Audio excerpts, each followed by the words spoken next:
Hello, everybody. My name is Christian. I'm the host of the Disruptive Chef Entrepreneur Show. And I know I say this as every episode, but today's guest is really special because at the end of the day, we all want to have a neighbor and friend like this guy. And we're going to meet him right after this.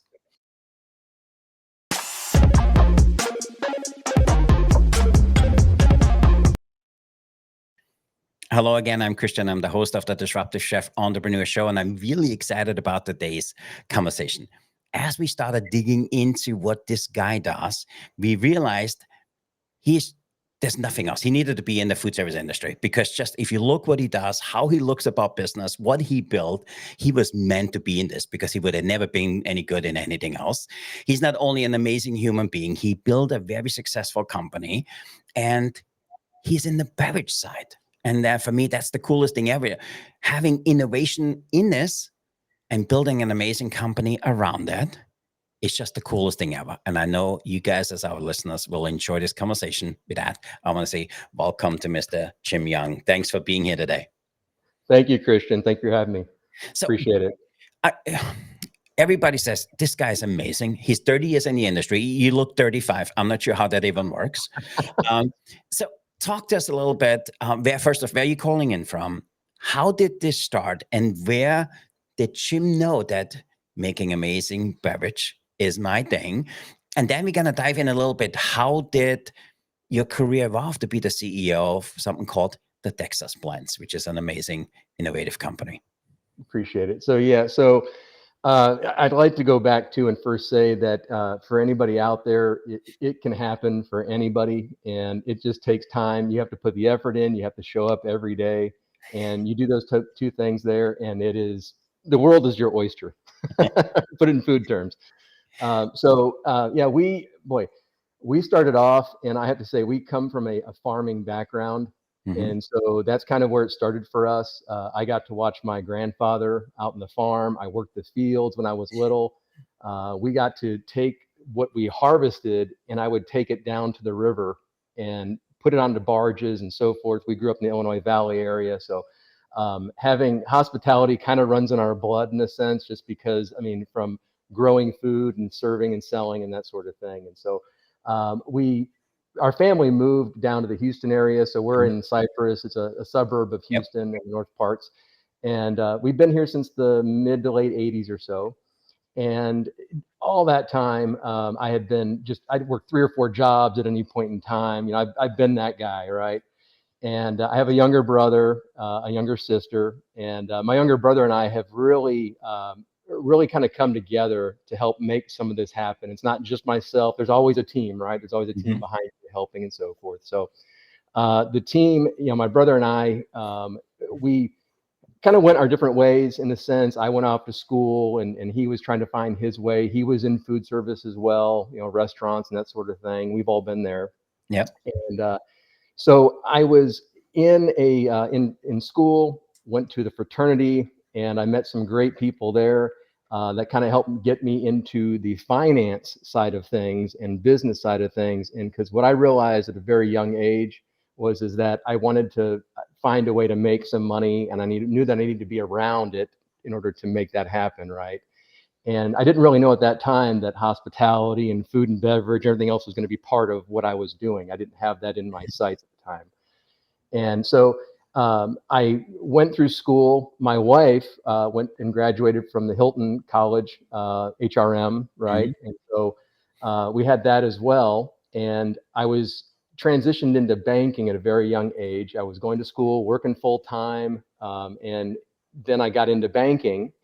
And when I was in banking, this was around 2000, 2003, many decades ago, right? Yeah. And I recognized right away, I was like, I'm helping all these great folks live their dream and help them build something. And I said, I've got to figure out how to make something happen for ourselves. And so we also were kind of into health and fitness at that time. You're young, and you're going to the gym and things like that. And we were looking around for opportunities. And I said, you know what? I don't exactly know what I want to do at this point just yet. And I know I need some help. Right. Yeah. And so we started and looked around, and we joined into a franchise. It was a smoothie franchise, pretty well known. And Hmm. we jumped into that. And I did that for the benefit of having all of the policies and procedures and all the, the ways to do things, right? And so that worked out pretty well to start with. We thought we Yeah. had a real plan at that point in time. We said, hey, this is going to be it. We're going to, boy, 20, 30 locations, here we come, kind of a thing. And so what I didn't realize at the time is that it was that's great. A lot of people do very well in franchise systems. They want that kind of a structure. I was very quickly recognizing that that was maybe not for us because we had so many different ideas. As you can see from all the stuff I have behind me, we had so many different ideas that we wanted to expand into. And I couldn't get anybody to say yes to the things that we wanted to have yeses with. And so we ran that franchise for several years. And then we figured out a way to kind of get out of that franchise system, try to create our own setup and so forth. And part of that was meeting some other people. Like you're saying, I met a lot of people in beverage. And one was an opportunity in which they were doing more of like the daiquiri type businesses and Hmm. things like that. And so there are the folks out there, I'm not sure if you're familiar with, but on the alcohol side of things in beverage, you have your traditional alcohol folks, and then you've also got your wine based Yeah. out there as well. And with all the different laws that we have here in the US and so forth, there's a lot of different state laws, state by state, that allows people to serve different types of drinks. So I met this individual on a business call for the bank, and we got off to a great start and great meeting. And he said, you know what, you need to get out of this smoothie stuff that you're doing. You need to do this. So we created our own franchise at that point then, and got that started and transitioned over. And we, as soon as we were doing that, we already had a really strong background, right, from the smoothie part of things, understanding what it is to serve really good drinks, that people want to come back Yeah. for, that doesn't have alcohol in it. So Yeah. uh, we, we transitioned out of that basically, and we went to our new concept. We called it Daiquiri King, was our new concept, I love and that. it was doing pretty well. We did that around 2009 or so is when we started that. And it was about 2 years in, we recognized we were having a real struggle with finding quality products that were out there. And if you found something, there was always a hitch attached to it. And so some of these players out here have a mix provided where you've got to rent the machine or do Yeah. something Yeah. like that. It's never just based on the product by itself, right? Mhm. And so first thing we did was it was all about the quality for us still. I hadn't even thought about other marketing and branding and all that kind of stuff. It was really just trying to find a good quality product because that's where it starts, right? The quality. Mhm. And so quality of the product, and we very quickly figured out that it was very difficult to find that in the market, and we went to a lot of different places to try to find something. We ended up meeting and finding a production house that was able to meet the requirements that we were looking for finally.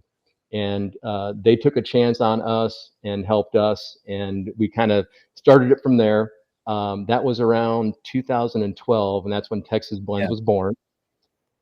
As soon as we started selling these drinks, other shops that were in the local area were reaching out, going, "Can you please sell us whatever you're making? We need to have this in our Yeah. spot." And so we said, sure, sure, we'll, and the light bulb went off for me.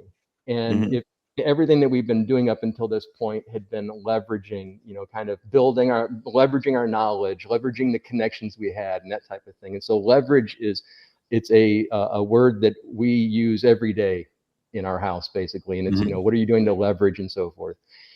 And so we did that. We had other people servicing and so forth. And it was around 2013, 2014, we recognized that running the Daiquiri King and things like that and growing that was not necessarily where it was going to be at for us. I Mhm. recognized very quickly. It's also a part of, you hear about in restaurants and so forth, location, location, location. And we're in Houston. And what happens a lot is there are hurricanes, there are storms, there's all sorts of things happening down here. And we've been out of operation for several weeks at a time with some of these Wow. different storms and things happening over our past. Yeah. Yeah. And I looked at that and go, well, what can we do that would prevent some of this? And obviously it's leveraging us up and building the brand Texas Blends and serving other customers, other restaurants, other daiquiri shops, et cetera, out there. and focusing on that. And so that's when the leverage started there. And we said, hey, 2014, we've got to really start moving this up. And so from 2012 to 2014 was kind of the incubation phase for us of Texas Blends. It's like, is this really going to be something we think it, could be a business at that point, right? We weren't thinking beyond that.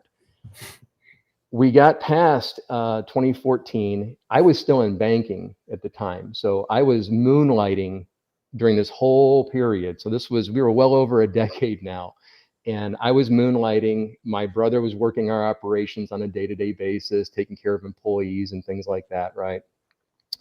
And then around 2016 is when I was able to leave the bank and the banking world and that sort of thing. And that was kind of a big decision at that time. That was me saying, hey, we're really going to make this go, because up until then, this was more of a side hustle in a sense, right? Which I think we're all familiar with, and trying to get comfortable with getting to the point where you feel like you can walk away from that security blanket, right?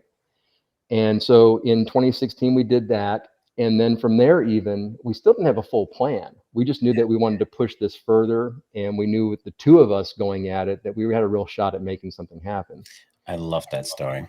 Right? So then 2018 comes.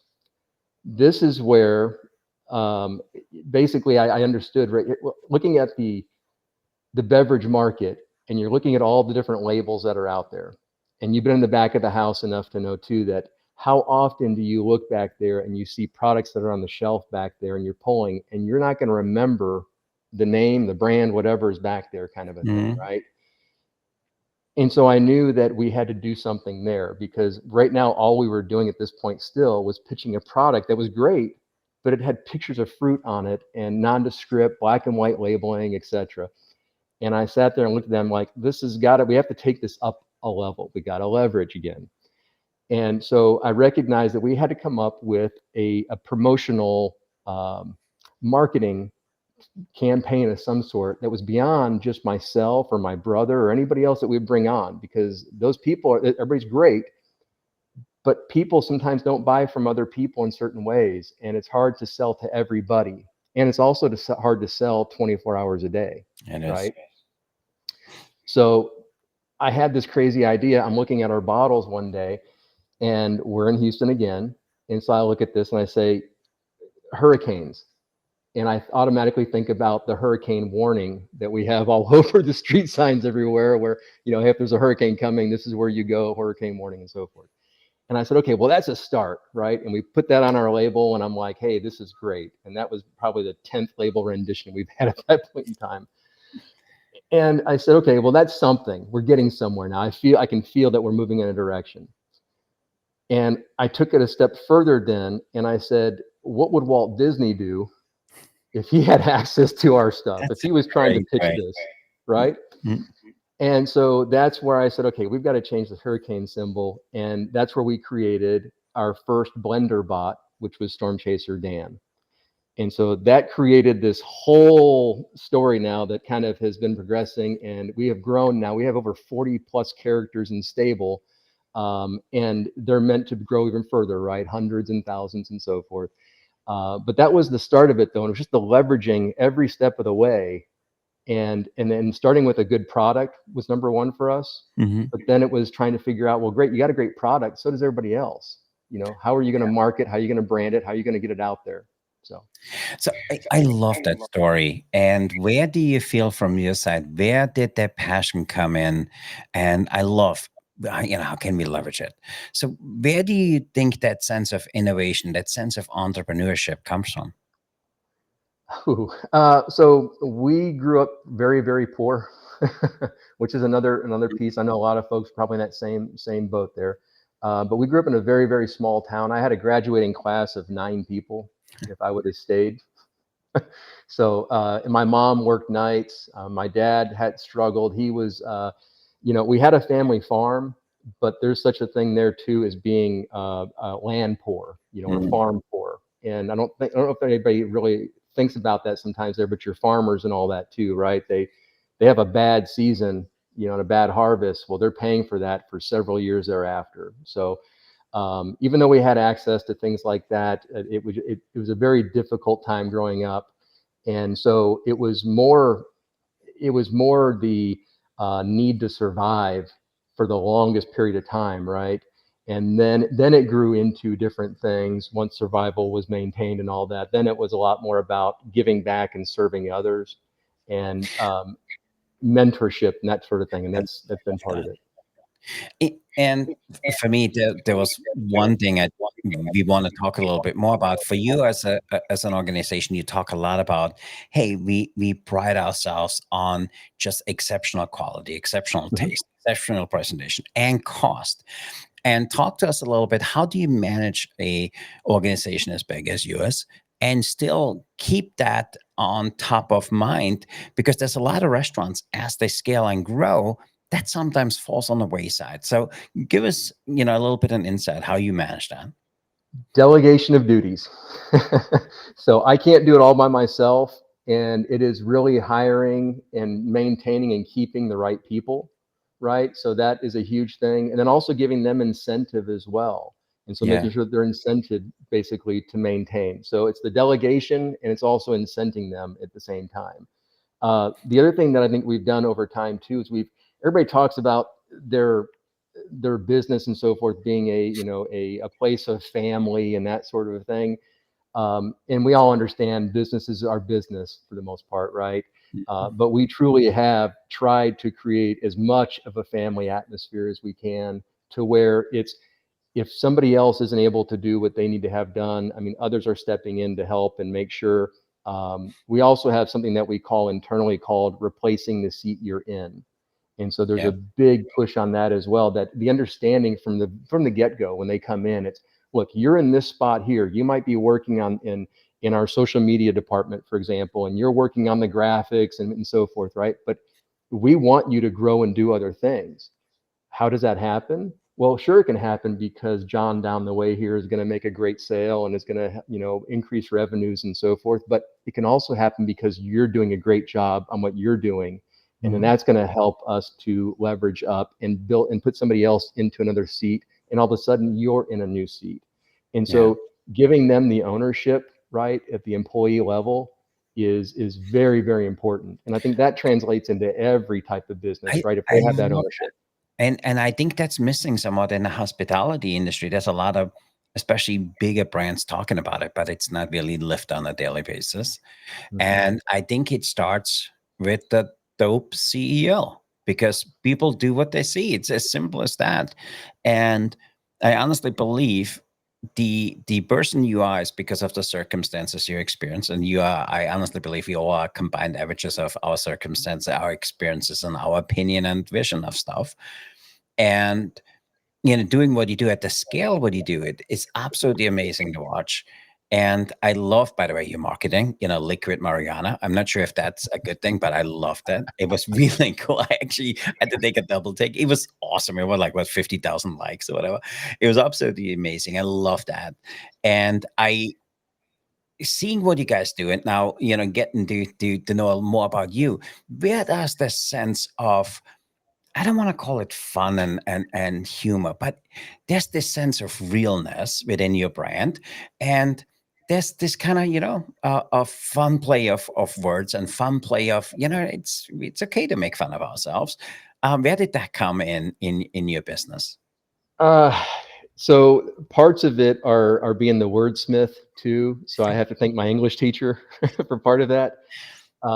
In terms of the fun, there's also a lot of work involved, and so it's the work ethic. Yeah. I think that comes from my parents and grandparents and so forth. So that's definitely part of it. The fun factor too. We strongly believe that if I can get a smirk from somebody, right, and that's the point. That's the whole point of these things behind here, these characters and all that. Mhm. I might not be able to get you to make a smirk, but if I can get them to do that, Yeah. I've won, right? We've won. So that's and we bring that every single day. And that's what I love about when I go into the office and so forth, and everybody has a smile on their face. That's amazing. I mean, That's and awesome. it feels so good. And it kind of built upon itself at some point in time. And it translates to them. It's contagious. They want to share that same infectious kind of pass it along. Mhm. And yes. I love that. So talk to us a little bit. How do you guys develop new flavors? How do you do, or how do you manage innovation at the level you guys are at? Again, delegation. So Mm, um, the flavors, we're always kind of constantly coming up with new flavors. We have new flavors coming out again, probably in the next few months here that we'll have some more coming out. And some of it is really based upon what the customers are asking for. So since we can customize a flavor, we can make changes on the fly, in certain areas. That's a big one. So customer demand, I mean, whatever mhm. is needed. And that's, again, that goes to your social media too. It's where the attention is at. So if the Yep. attention is on a certain flavor or so forth, well, that's what we're going to be. So that's one. And then we're always also trying some new things here and there too. So we'll put some new things out.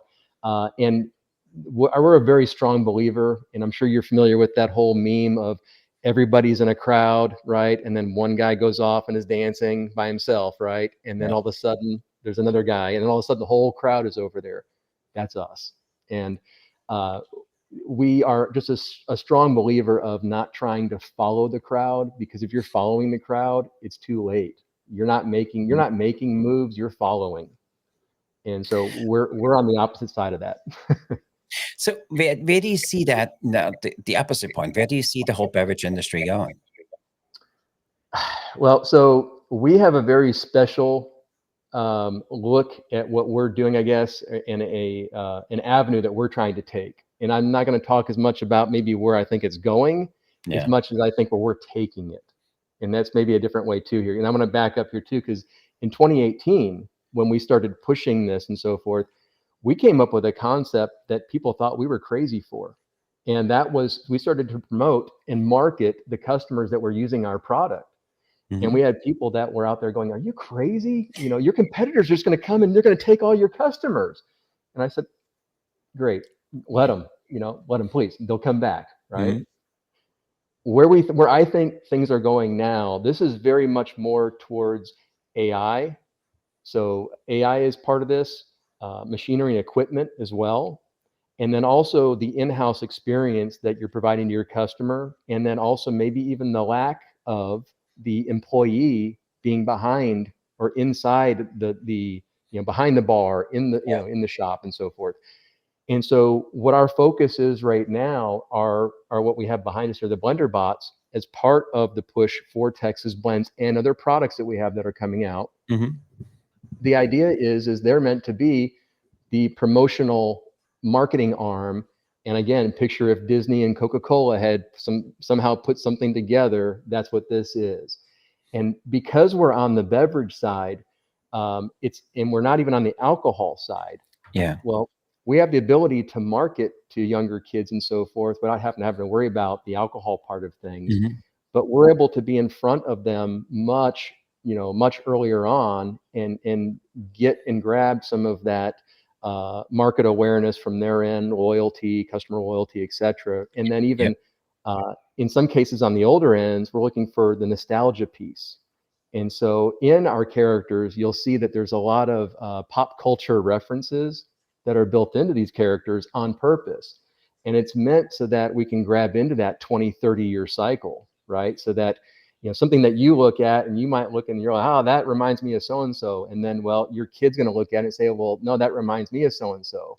Well, I'm not looking at them even. I'm looking at this now from 10, 15 years down the road, where their Yeah. kid's going to look at it. And we've built in that generational awareness and nostalgia and so forth.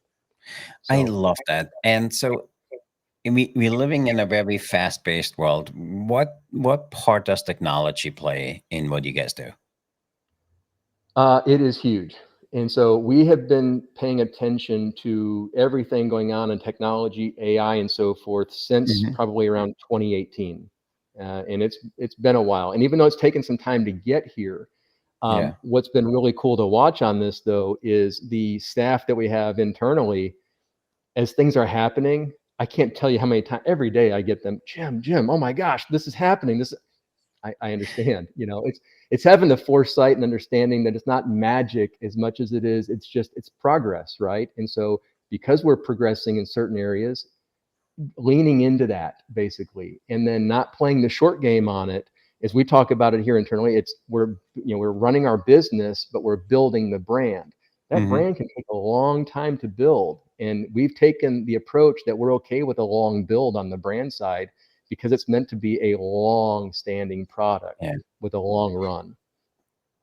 I love the story. I love what you guys do. So if there's a new entrepreneur coming to market and said, "Hey, I want to do something in the beverage industry," what advice would you have for that person? Whew.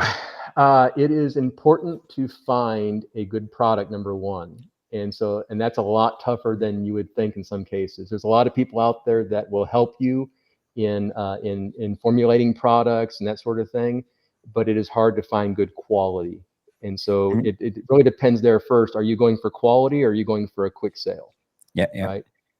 And so that would be number one. So finding the right partners and so forth, and then having a realistic expectation of what you're going to get out of it.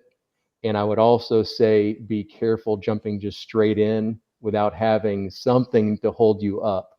Like I said, this was not something like we were all in for sure, but we had some sort of a net there to catch us in some ways as we were just getting this going.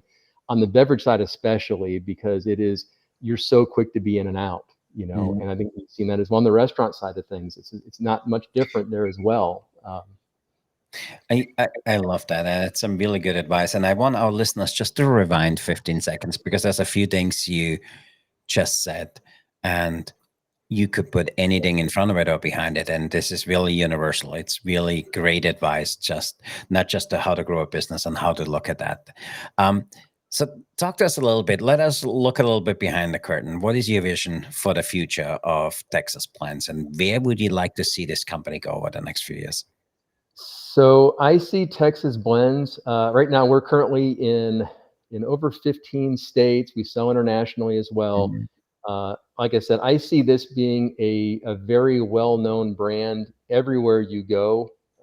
And it is, again, if Coke and Disney had gotten together, that is the idea there. And we have a plan for the bots here to be a in-restaurant entertainment. Mhm. Uh, and so that's the long play and where I want to see this go. This is meant for us anyway. On the blend side, it's a 40-50 year run, which that's a lifetime for some people, right? Yeah. And that's a great place to be. The other thing that actually we're working on the blender bot side, which is very different and creative. And I Mhm. remember I said on Disney, what would he do, kind of a thing. Yeah. Well, there's something that I would have done differently if I were Disney at the time. Mhm. I wouldn't have created a character like a Mickey Mouse, for example, and just kept it to myself. I would have given it to the masses and said, "Hey, what would you do with Mickey?" And so Mhm. what we're doing with our Blender bots, we have a creator network that we're building up. And the idea here is to create Great idea. user generated content so Mhm. that instead of having a just a character base that we're telling and we're giving the stories out, we're creating these character bases for other people to create content that goes onto those new video screens. So on the new equipment, beverage equipment that's out there, right? All those nice LED screens right now that are just lighted screens. This is meant to be a video format where you have your Tom and Jerry type content, but we're not creating the content. This is our creators that are creating it. So Love that. I love that. So, what keeps you up at night, Jim? there are so many things. 2020, that was a rough one for a lot of people. I think that still sticks with a lot of us right now, if we're being real. Mhm. Uh, that supply chain, I would say always, Yeah. in that you can never, unless you're at the top of the heap, it is really hard to manage some of that, here To and get there. attention. Yeah. Mhm. I love that. Yes, yeah, and it's not even always necessarily the things that you're always thinking about. It might be you think supply chain and you're thinking certain things, and then something just comes out of nowhere, and wow. Mhm. So I think the benefit to the folks that were able to make it through the past several years with all those issues that were in supply chain, you have to look at them as the survivors Mhm. in some way, right? Because they were the ones that were able to at least figure it out and or manage through the process until things came back online and Yeah. that sort of I love that. Just to wrap this conversation up, can you share with our listeners a little bit, what is Jim working on, Jim, over the next 6 months to be able to serve not just your company the way you do, how to serve your family and your community? Oh, every day trying to find just a little way to be better than I was the day before.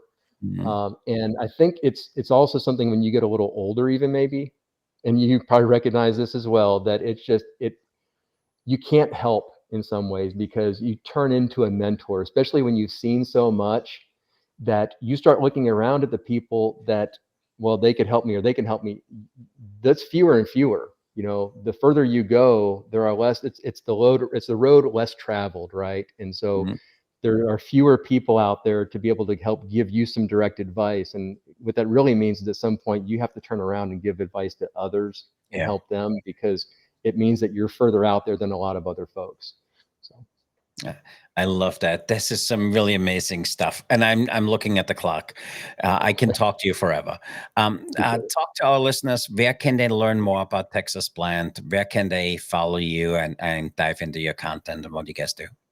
So texasblends.com website for sure, and anything on social media. We'll be launching the BlenderBots site here soon, and as I mentioned, that's going to have our user generated content out there. Mhm. And then I also have a podcast that we're developing right now called The Dope CEO, and we would love to have you on at some point here too. It's And awesome. Yeah. but so that is meant so that just as we're talking here, I want to be able to help other people be their own dope CEO. I love that. This was awesome.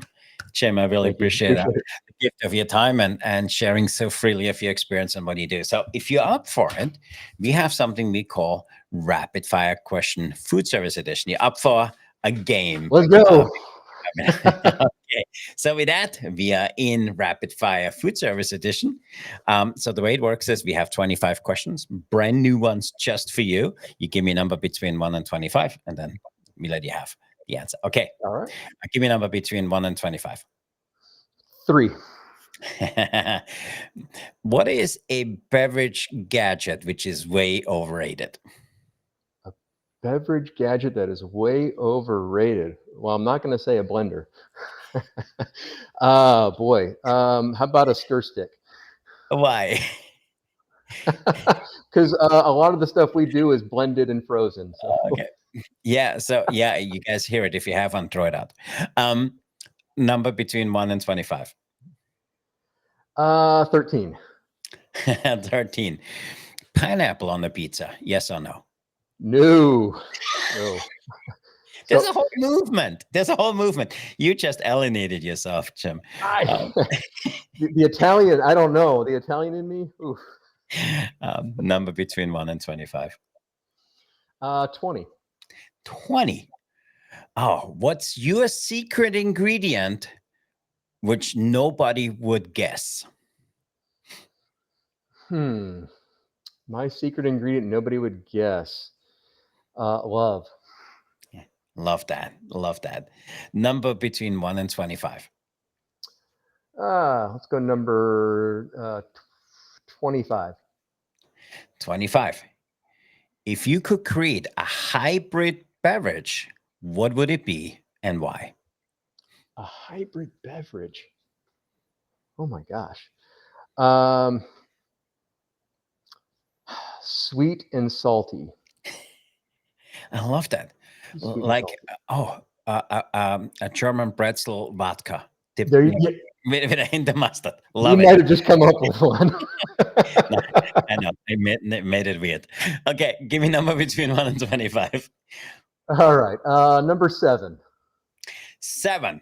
Oh, what is the most bizarre beverage injury you have ever had?